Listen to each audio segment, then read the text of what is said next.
بسم الله الرحمن الرحيم إن ربكم الذي خلق السماوات والأرض إن ربكم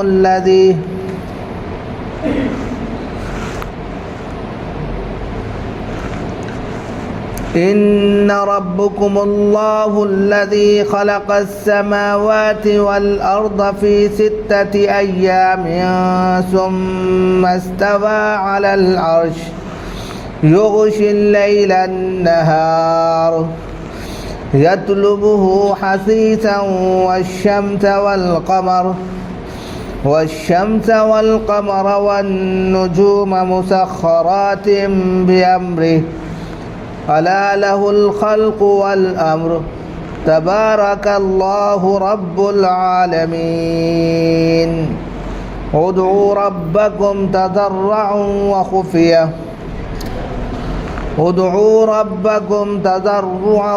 وخفية إنه لا يحب المعتدين صدق الله العظيم. محترم بزرگوں اور دوستوں، دینی اور ایمانی بھائیوں، اللہ رب العزت کا شکر ہے، اس کا کرم ہے کہ اس نے ہمیں نماز عشاء کے ساتھ ساتھ درس قرآن میں بیٹھنے کی توفیق عطا فرمائی. حضرات، آج درس قرآن میں سورہ اعراف کی آیت نمبر 54 اور 55 کی تلاوت کی گئی ہے. سب سے پہلے ان آیتوں کا ترجمہ آپ کے سامنے پیش کیا جاتا ہے اور پھر ان کی تفسیر بیان کی جائے گی. ان ربکم اللہ الذی خلق السماوات والارض، بلا شبہ تمہارا رب اللہ ہی ہے. وہ اللہ ہے جس نے زمین اور آسمانوں کو پیدا کیا. فی 6 ایام، 6 دنوں میں. ثم استوى علی العرش، اور پھر عرش پر مستوی ہو گیا، براجمان ہو گیا. یغشی اللیل النہار، وہ ذات ہے جو رات سے دن کو ایسے چھپا لیتا ہے، یطلب حثیثا، کہ وہ رات تیزی کے ساتھ اس دن کو اپنے آغوش میں لے لیتی ہے. والشمس والقمر والنجوم مسخرات بأمرہ، اور ساتھ ہی ساتھ اس نے سورج کو، چاند کو، دوسرے بہت سے ستاروں کو پیدا کیا جو اسی کی تابعداری کر رہے ہیں، جو اس کے حکم پر نکلتے اور ڈوبتے ہیں. الا لہ الخلق والامر، سن لو، اللہ ہی خالق بھی ہے اور وہی حاکم بھی ہے. اس کے علاوہ نہ کوئی خالق ہے نہ کوئی حاکم ہے، صرف اللہ ہے. تبارک اللہ رب العالمین، اللہ رب العزت کی ذات بابرکت ہے، مبارک ہے، جو تمام جہاں کا، تمام عالمین کا، تمام دنیا کا پالنہار ہے، پروردگار ہے. ادعوا ربکم تضرعا وخفیہ، تم اپنے پروردگار کو، اپنے اللہ کو گریہ وزاری کے ساتھ یاد کرو، یعنی اس سے دعا کرو.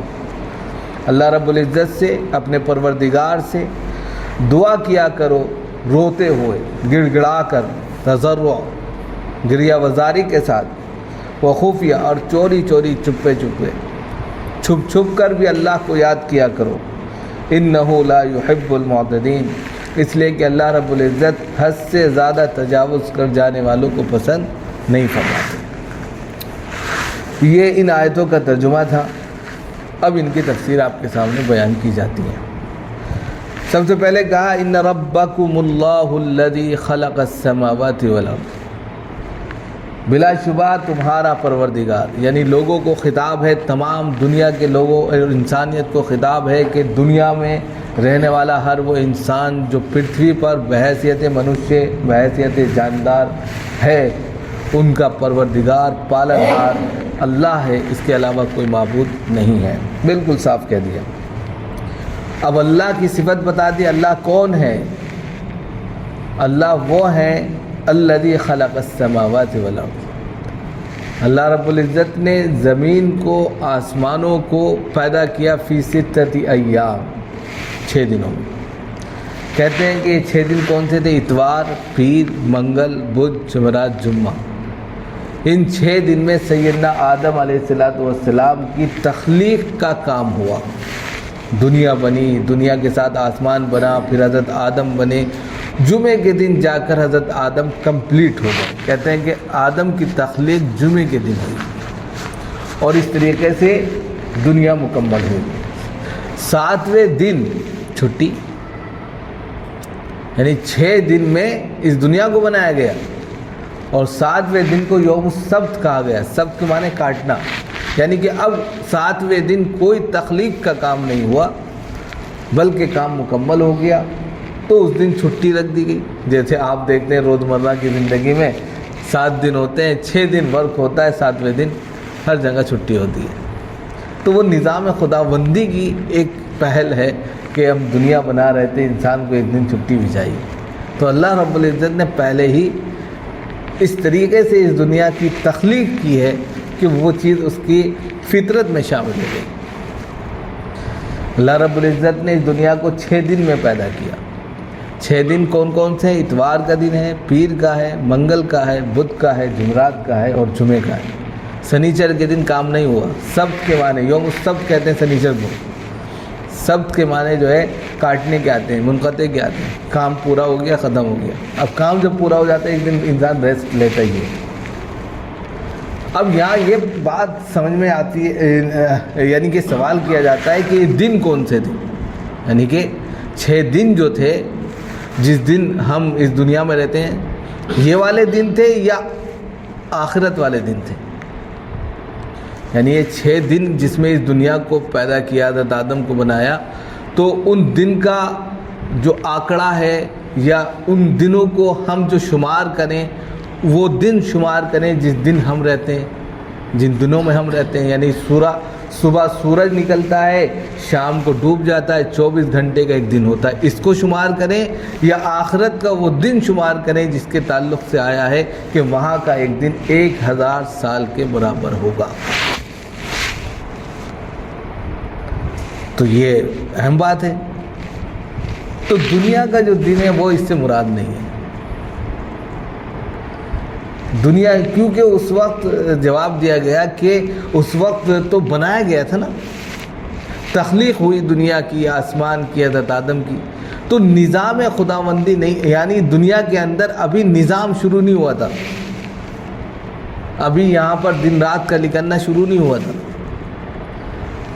ابھی یہاں پر جو ہے جو دنیا کی ایکٹیویٹیز ہیں یا ایکٹیویٹی ہے وہ شروع نہیں ہوئی تھی۔ اس لیے کہا گیا کہ یہ آخرت کے دن کا جو ایک دن ہے جو 1000 سال کے برابر کا ہے وہ مراد ہے۔ اب یہاں یہ سوال پیدا ہوتا ہے کہ اللہ رب العزت کی ذات تو لفظ کن فیکون ہے، اللہ تو کہتا اور ہو جاتا، جیسے کہ حضرت سیدنا عیسیٰ علیہ السلام کے تعلق سے آیا کہ کہا کن فیکون اور وہ ہو گئے۔ اللہ رب العزت کی ذات لفظ کن فیکون ہے، اللہ تو کہتا ہے اور وہ چیز ہو جاتی ہے، فوراً ہو جاتی ہے۔ تو یہاں بہت اشکال یہ ہے کہ اللہ رب العزت کی ذات جب لفظ کن فیکون ہے تو پھر یہاں 6 دن کیوں لیے گئے؟ تو سب سے پہلے تو یہ بتایا گیا کہ اس کے اوپر یہ یقین رکھا جائے کہ اس کی کیا وجوہات تھی، کس بنیاد پر ایسا کیا گیا، کیا حکمت تھی، یہ تمام چیزیں اللہ ہی کے علم میں ہیں، ہم اس پر ایمان رکھتے ہیں، نمبر 1۔ لیکن کچھ علماء نے کہا کہ 6 دن میں بنانے کا جو مقصد تھا وہ صرف اور صرف اس بنیاد پر تھا کہ اس دھرتی پر ایک منوشیہ آئے گا، ایک انسان آئے گا، اس کی زندگی کو 7 دنوں میں ڈیوائیڈ کیا جائے گا، تو لہذا اس کی زندگی کے نشو و فراز کو صحیح کرنے کے لیے اور اس کو آرام اور راحت میسر کرنے کے لیے اور مزید جو ہے اس کی ایکٹیویٹی کو مزید صحیح دشا دینے کے لیے اور اس کی زندگی کو ایک نظام الاوقات دینے کے لیے اللہ رب العزت نے فطری طور پر اس دن کو، یعنی اس دنیا کی پیدائش ہی کے اندر یہ تمام چیزیں انکلوڈ کر دی کہ اس کو 6 دن میں بنایا، جبکہ اللہ کی ذات تو لفظ کن کی تھی، وہ کہتا اور دنیا بن جاتی، لیکن انسان اس میں رہے گا تو انسان کے لیے اللہ نے بھی وہی فیصلے، وہی طریقے اختیار کیے جس طرح انسان اس دنیا میں اپنی زندگی کو گزارے۔ یہ انسان سے قریب کرنے کے لیے اور اس کو مانوس کرنے کے لیے ایسا کیا گیا، لیکن ہمارا یقین اس بات پر ہے کہ اس کی حکمت کیا ہے، اس کے پیچھے کیا اللہ رب العزت کی سوچ تھی، فکر تھی، تھنکنگ تھی، وہ اللہ ہی جانتا ہے۔ اس میں ہم کریدتے نہیں کہ ایسا کیوں نہیں کیا، ایسا کیوں نہیں، سوال نہیں کرتے، لیکن سوال کا جواب ہم خود تلاشتے ہیں کہ ہم کیونکہ انسان ہیں اور انسان کیونکہ یہاں پر ایک آزمائش کے طور پر رہے گا، لیکن ساتھ ساتھ اس کو مختار کل بھی بنایا گیا کہ وہ اپنے ڈیسیزن خود لے سکتا ہے، ساتھ ساتھ اللہ کی عبادت بھی اس کو کرنی ہے، لہذا اس کی اپنی نجی زندگی کے لیے، پرسنل لائف کے لیے تو پھر ضروری ہے کہ ایک نظام ہو۔ اس نظام کو اگر وہ اس کی تخلیق پر ہی غور کرتے ہوئے سمجھ لے تو وہ سمجھ سکتا ہے کہ دنیا کی تخلیق جب 6 دن میں ہوئی ہے، 7ویں دن اللہ بھی تھوڑا سا یعنی کہ یہاں پر کام کو بند کر دیا ہے، مکمل کر دیا، تو انسان کو بھی یہی اپنے طریقے کو رکھنا چاہیے کہ وہ کام برابر کرے گا، لیکن زندگی کے اندر اگر ایک دن جو ہے ریسٹ کیا، یہ اس کے اگلے فن کے لیے یا اگلے دن کے لیے مزید جو ہے طاقت کا سبب بنے گا۔ دیکھیے فطری طور پر اللہ نے یہ تمام چیزیں رکھی، بہت بڑی بات ہے۔ تو انسان جیسے پیدا ہوتا ہے فطری طور پر اس کے ساتھ یہ تمام چیزیں خود بخود اس کے ذہن و دماغ میں رہتی ہیں۔ آپ دیکھتے ہیں کہ دن ہوتا ہے، رات ہوتی ہے، اور اسی طریقے سے زندگی چل رہی ہے، اس کو بھی یہاں پر بتا دیا۔ تو یہ سب کرنے کا جو مقصد ہے وہ صرف انسان کی زندگی کو صحیح طریقے پر، صحیح دھرے پر لگانے کا مقصد تھا، تاکہ انسان بے تکا زندگی نہ گزارے۔ انسان کی زندگی ایک نظام الاوقات کے تحت ہو، اس نظام کے تحت وہ اپنا کام کرے، اس کو سونا بھی ہے، اس کو جگنا بھی ہے، عبادت بھی کرنی ہے، کام بھی کرنا ہے، ساری چیزیں، اور کام کرتے کرتے جب دماغ زیادہ تھک جائے، اعضاء مزمحل ہو جائے تو تھوڑا ریسٹ بھی کریں۔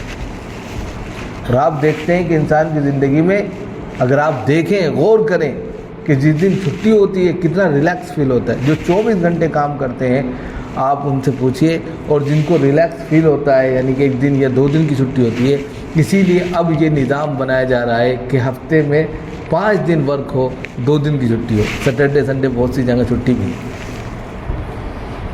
اس سے دماغ کو بھی تو ریسٹ ملے۔ 24 گھنٹے کام کرنا یہ بہت بڑی بات ہے، نمبر 1۔ دوسری چیز یہاں پر بتائی گئی، ثم استوى علی العرش، پھر اللہ رب العزت عرش پر مستوی ہو گیا، اس کا عرش سمندر پر ہے، پانی پر ہے، مستوی ہو گیا یعنی بیٹھ گیا۔ تو یہاں پر کہنے کا مطلب یہ ہے کہ اللہ رب العزت کس طرح مستوی ہو گیا، جیسے کہ ہم کرسی پر بیٹھے ہیں ایسے بیٹھ گیا، یا اس کی بیٹھنے کی کوئی خاص شباہت ہے، خاص شکل و صورت ہے، تو کہتے ہیں اس کا علم بھی اللہ کے پاس ہے۔ ہم اس پر بھی یقین رکھتے ہیں کہ بس اللہ کا ایک تخت ہے اور اس پر وہ مستوی ہے، مستقر یعنی ٹھہراؤ، وہاں پر جم گیا۔ پھر لیکن کس کیفیت میں ہے، کس کنڈیشن میں ہے، اس کا علم انسانوں کے پاس نہیں، اور کوئی انسان اس کا علم رکھ بھی نہیں سکتا۔ اللہ کی ذات کس کنڈیشن میں اپنے عرش پر مستوی ہے کوئی نہیں بتا سکتا۔ کوئی دعویٰ کرے یا سوال کرے یہ بھی غلط ہے۔ ہم ایمان رکھتے ہیں کہ اللہ نے جب دنیا کو بنایا، انسان کو بنایا، اس کے بعد وہ اپنے عرش پر مستوی ہے، یہ ہمارے یقین ہے۔ لیکن کیفیت کو ہم نہیں بتا سکتے، کیونکہ کسی نے اللہ کو دیکھا ہی تو کیفیت کو کیسے بتاتے ہیں؟ اللہ خود کہتا ہے لیس کمثلہ شیء، اللہ جیسا تو کوئی ہے ہی نہیں۔ جب اس جیسا کوئی ہے ہی نہیں تو ہم کیسی صورت بنا کر بتا دیں کہ خدا اس طرح بیٹھ گیا؟ نہیں بتایا جاتا۔ تو اس لیے یہاں پر کہا گیا کہ وہ عرش پر مستوی تو ہے، لیکن اس کی شکل اور صورت، کنڈیشن، کیفیت نہیں بتائی جا سکتی، لیکن یقین ہمارا 100% ہے کہ وہ بعد میں وہاں پر بیٹھ گیا۔ پھر اس کے بعد کہہ رہے ہیں کہ ثم استوى علی العرش یغشی اللیل النہار یطلبہ حثیثا۔ پھر یہ دو چیزیں ہر انسان کے لیے بالکل واضح طور پر بتا دیں کہ اللہ وہ ذات ہے جو رات سے دن کو ایسے طور پر چھپا دیتا ہے، جیسے رات ہو گئی دن چھپ گیا کہ نہیں چھپ گیا۔ رات سے دن کو، روشنی کو ایسے طور پر چھپا دیتا ہے کہ رات جو ہوتی ہے یطلب حثیثا، کہ رات خود تیزی کے ساتھ دن کو اپنے آغوش میں لینا چاہتی ہے۔ یعنی کہ رات ہو یا دن ایک دوسرے کی ضد بنا دی، کبھی رات اور دن مل نہیں سکتے، ضد بن گئی، اپوزٹ ہیں، دوسرے ایک دوسرے کو اپنے آغوش میں لینے لگتے ہیں۔ رات ہوتی ہے تو دن کو کھا جاتی ہے، اپنے آغوش میں لے لیتی ہے۔ سورج نکلتا ہے، روشنی ہوتی ہے تو دن رات کو اپنے آغوش میں لے لیتی ہے، لپیٹ لیتی ہے، اور جب لپیٹ لیتی ہے تو گویا کہ اس کا اثر سب کا سب غائب ہو جاتا ہے، چھپا لیتی ہے۔ تو رات اور دن کی جو کنڈیشن اللہ نے اس کی تبدیلی کو ایک دوسرے کے ساتھ میں لگا دیا، اور یہ حسیسہ کا لفظ کہا کہ تیزی کے ساتھ، فوراً، یہ نہیں کہ آج جو ہے 5 بجے اور کل کو 10 بجے، ایسا کچھ نہیں۔ انسان آج جو ہے 5 بجے اٹھا ہے، کل کو 7 بجے اٹھا ہے، ایسا بھی نہیں۔ دن کی جو کنڈیشن ہے اسی طریقے سے ہر دن 360 دن اگر سال میں ہو رہے ہیں، ہر دن ویسے ہی دن اور رات تیزی کے ساتھ میں ایک دوسرے کو بدل رہے ہیں، ایک دوسرے کو اپنے آغوش میں لے رہے ہیں، اور جیسے ایک اپنے آغوش میں دوسرے کو لیتا ہے تو ایک دم سے دن سے رات ہو جاتی ہے، رات سے دن ہو جاتی ہے۔ یہ کون کر رہا ہے؟ اللہ رب العزت۔ والشمس، اور کہا یہ دن اور رات کی کنڈیشن بھی کس نے پیدا کی؟ اللہ نے پیدا کی۔ پھر دوسری بات کہی والشمس والقمر والنجوم، کہ سورج، چاند، یہ دو چیزیں تو ایسی ہیں کہ جس کو ہم خود دیکھتے ہیں، والنجوم، اور ستارے، کتنے ستارے ہیں آسمان میں، رات میں، مسخرات، سب کے سب اللہ کے حکم کے تابع ہیں۔ آپ دیکھتے ہیں کہ اللہ کا حکم ہوتا ہے تو نکلتے ہیں، اللہ کا حکم نہیں ہوتا ہے تو غائب ہو جاتے ہیں، اور یہ قیامت تک اسی طرح نظام چلتا رہے گا۔ اب اس میں آپ دیکھیے کہ جو کبھی کبھی سورج گرہن ہوتا ہے، کبھی چاند گرہن ہوتا ہے، کبھی کسی کی روشنی کسی پر آ جاتی ہے اور اس کا نظام ختم ہو جاتا ہے، تو یہ بھی اللہ کی نشانیوں میں شامل ہے کہ ایک چیز کو روشنی کا بنایا، جس وقت وہ روشنی پھینک رہا ہے اس کی روشنی کو ختم کر دیا۔ اللہ نے اس طریقے سے نظام قدرت بنایا کہ ہر چیز اپنے محور پر گھوم رہی ہے، اور گھومتے ہوئے پھر اس نظام کو کبھی کبھی جو نظام چل رہا ہے اس کو بھی ڈسمس کر دیا تھوڑی دیر کے لیے، اور پھر وہی نظام شروع کر دیا۔ تو یہ قدرت کسی انسان کے بس کی نہیں ہے، کوئی بہت بڑی پاور ہے، سپر پاور ہے جو اس نظام کو چلا رہا ہے۔ اس سے بھی ہر انسان جو بھی چاہے غور کرے وہ اللہ کو پہچان سکتا ہے۔ یہ اللہ اپنا تعارف لوگوں سے کرا رہا ہے، ہر اس انسان سے کرا رہے ہیں جو عقل رکھتا ہے، صرف مسلمان اس سے خطاب نہیں ہے، ہر انسان اس سے مخاطب ہے، کوئی بھی اس کو پڑھے۔ اسی لیے یہاں پر مومن کا لفظ استعمال نہیں کیا، مسلم کا لفظ استعمال نہیں کیا، ڈائریکٹ کہا ان ربکم اللہ، کم کا لفظ، یعنی ہر ایک شخص تمہارا رب اللہ ہی ہے، اور اللہ کیا ہے بتا دی، اسی کو بتا دی، اور الا لہ الخلق والامر، دو چیزیں اور بتا دی، اور سن لو، یاد رکھو، اللہ ہی خالق ہے، اللہ ہی حاکم ہے۔ یعنی کہ پیدا کرنے والا ہر چیز کو اس دنیا کے اندر اس کا خالق اگر کوئی ہے تو اللہ ہے، اور اس پر حکم اگر کسی کا چلتا ہے اس دنیا کے اندر تو وہ بھی اللہ ہی کا چلتا ہے۔ وقتی طور پر اگر وقت کے کوئی راجہ مہاراجہ بن جائے تو یہ وقتی طور پر ہے، ہمیشہ ہمیشہ کے لیے حاکم جو ہوگا وہ اللہ ہی۔ اسی لیے احکم الحاکمین کہا کہ وہ حاکموں میں سب سے بڑا حاکم ہے۔ اب کچھ وقت کے لیے انسان حاکم بن جاتا ہے، ذمہ دار بن جاتا ہے، لیکن ہمیشہ کے لیے نہیں ہے۔ ہمیشہ کا ذمہ دار اور حاکم کون ہے؟ اللہ ہی کی ذات ہے، لہذا اس کی طرف توجہ کرنے کی ضرورت ہے۔ اور پھر کہا کہ حاکم اگر بن گیا تو ظلم نہیں کرتا۔ بہت سے انسان جو ہے حاکم بن جاتے ظلم کرنے لگتے ہیں، جیسے آج دیکھ رہے ہیں آپ اسرائیل کے اندر دیکھ رہے ہیں کہ تھوڑی سی طاقت مل گئی، تھوڑی سی قدرت مل گئی، تھوڑا سا پیسہ آ گیا اور پوری انسانیت کو مٹیا میل کر کے رکھ دیا۔ غزہ پٹی کو، فلسطین کو، حماس کو اس طریقے سے انہوں نے کھنڈرات میں تبدیل کر دیا کہ کچھ کہا نہیں جا سکتا۔ یہ حاکم ہونے کی علامت ہے نا، خدا سے ٹکرانا ہے، لیکن خدا کی لاٹھی میں آواز نہیں ہوتی، اس کے یہاں دیر ضرور ہو سکتی ہے، دیر نہیں ہے۔ جب وہ پڑتی ہے تو انسان وقت نہیں سکتا، بچ نہیں سکتا۔ تو وہی کہہ رہے ہیں کہ حاکم اللہ ہی ہے، اور تبارک اللہ رب العالمین، یہ اور مزید صفت بتائی کہ جو حاکم ہوتا ہے وہ بابرکت ہوتا ہے، اس سے پرجا کو سکون ملتا ہے۔ پرجا اس کی جو ہے حاکم کی اس کہہ سکتے ہیں کہ چھتر چھایا میں سکون اور اطمینان محسوس کرتی ہے، اور اگر حاکم کی چھتر چھایا میں یہ چیز نہیں ہو رہی ہے تو گویا تم اچھے حاکم نہیں ہے۔ تو اللہ نے کہا اب اللہ سب کے لیے حاکم ہے، اور اسی وجہ سے وہ چاہے مسلم ہے چاہے ہندو ہے، کسی کیٹیگری کا سب کو دے رہا ہے، اس میں کوئی بھید بھاؤ نہیں ہے۔ بحیثیت حاکم وہ سب کو لٹا رہا ہے، لیکن اس کی عدالت میں جب فیصلہ ہوگا اچھے اور برے کا، صحیح اور غلط کا، تب وہ فیصلہ کرے گا۔ ابھی تو آپ اس کی عدالت میں نہیں پہنچے، لیکن ایک دن اس کی عدالت میں بھی پہنچنا ہے۔ تبارک اللہ رب العالمین، تو اللہ کی ذات بابرکت ہے، وہ بزرگ و بالا ہے، ہر اعتبار سے وہ جو ہے مبارک ہے کہ تمام جہاں کیا وہ پروردگار ہے۔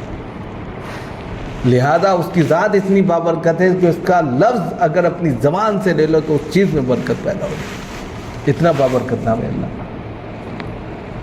اللہ کو بھی اگر کوئی نام پسند ہے تو اللہ ہی پسند ہے، اس کے 99 نام ہیں، ان ناموں میں سب سے پیارا نام اگر اللہ کو بھی پسند ہے تو اللہ ہی۔ تو تبارک اللہ کا کہ بابرکت ہے، اللہ کی ذات بابرکت ہے، وہ مبارک ہے، اور جو تمام جہاں کا پروردگار ہے۔ اور پھر مزید ظاہر سی بات ہے، جب بابرکت ہوگا تو اس میں کہہ دیا ادعوا ربکم، اپنے رب کو یاد کرو، ادعوا ربکم، اپنے پروردگار کو یاد کرو، یاد یعنی دعا کرو، تضرعا و خفیہ، دو طریقے بتائے، رو رو کر، گڑ گڑا کر، یعنی دعا کرنے کا طریقہ بھی اللہ نے سکھا دیا کہ اگر تم سے غلطی ہو گئی ہے، اگر خطا ہو گئی ہے، پشیمان ہو رہے ہو تو پھر اللہ سے رو رو کر دعا کیا کرو۔ آج کے وقت میں رونے کا وقت ہے کہ اللہ ہم سے ناراض ہے، پوری انسانیت جو ہے اس وقت جو ہے خاص طور سے مسلم کیٹیگری جو ہے بڑی پریشان ہے، عالم اسلام کو نشانہ بنایا جا رہا ہے، ہمارا اللہ ہم سے ناراض ہو گیا۔ اب کیا بتایا جا رہا ہے؟ اپنے رب کو راضی کرنے کے لیے دعا کرو، اور دعا کرنے کا طریقہ بتایا تضرع، رو رو کر، گڑ گڑا کر اللہ کے سامنے، بالکل جس طرح بچہ اپنے ماں کے سامنے روتا ہے کسی چیز کے لیے، اس طریقے سے رونے لگا۔ وہ خفیہ، اور چوری چھپے، یعنی چھپ چھپ کر اللہ کو یاد کرو، کوئی دیکھے نہ، اس طرح یاد کرو کہ رات کی تنہائی میں آپ جو ہے اللہ کے سامنے کھڑے ہو جاؤ، اس وقت اللہ اور آپ ہیں، پھر دیکھیے اللہ کی تمام مدد آپ کے سامنے آتی ہے۔ ان اللہ لا يحب المعتدین، اس لیے کہ اللہ تعالیٰ حد سے زیادہ تجاوز کرنے والوں کو پسند نہیں فرماتے۔ آپ سوچتے ہوں گے کہ کہ اتنی دعائیں ہو رہی ہیں، تمام چیزیں ہو رہی ہیں، اور فلسطین پر جو تمام چیزیں، اور اسرائیل جو ہے وہ اتنے زیادہ زیادتی کر رہا ہے۔ قرآن بھی کہہ رہا ہے کہ حد سے زیادہ تجاوز کرنے والوں کو اللہ پسند نہیں فرماتے۔ تو کبھی کبھی یہ کیا ہوتا ہے کہ اللہ رب العزت جو ہے چھوٹ دیتے ہیں، جیسے فرعون کو بھی چھوٹ دی، بہت زیادہ چھوٹ دی، ڈھیل دی، لیکن جب پورے طور پر مہر ثبت ہو جاتی ہے کہ اب یہ کسی طرح سے ہدایت نہیں پا سکتا، ہدایت اس کی قسمت میں نہیں ہے، تب اللہ رب العزت سے شکنجہ کستے ہیں اور پھر کوئی بچ نہیں سکتا۔ تو اگر ابھی چھوٹ مل رہی ہے ان کو، تو اس سے یہ کبھی مایوس نہیں ہونا چاہیے کہ وہ ہماری دعا نہیں قبول ہو رہی۔ لیکن وہاں کے جو لوگ ہیں آپ دیکھیں، وہ اتنے ایمان فل ہیں، پاورفل ہیں کہ وہ اس شہادت کو بطور تحفہ اور خوش قسمتی کے لے رہے ہیں۔ یہ بھی بہت بڑی بات ہے۔ تو یہاں پر جو بات کہی گئی ہے وہ یہی کہی گئی ہے کہ اپنے رب کو خفیہ طور پر رو رو کر یاد کرتے رہیں، اور اپنے تمام کے تمام کاموں پر غور کریں، اور غور کرنے کے ساتھ اللہ کی تخلیق پر بھی غور کریں، تو پھر خود ہی آپ کو پتہ چل جائے گا کہ یہ دنیا ایسے ہی نہیں بنی، بلکہ اس کا ایک مقصد ہے، اور اس مقصد کے تحت اگر زندگی گزرتی ہے تو کامیاب ہے، ورنہ پھر جو ہے آپ کو اللہ کے یہاں جواب دینا ہوگا۔ یہ چند باتیں آپ کے سامنے رکھی گئیں۔ اللہ تعالیٰ ہم سب کو عمل کی توفیق و مرحمت فرمائے، اور انشاءاللہ اس کے بعد آگے بیان کیا جائے گا۔ سبحان اللہ۔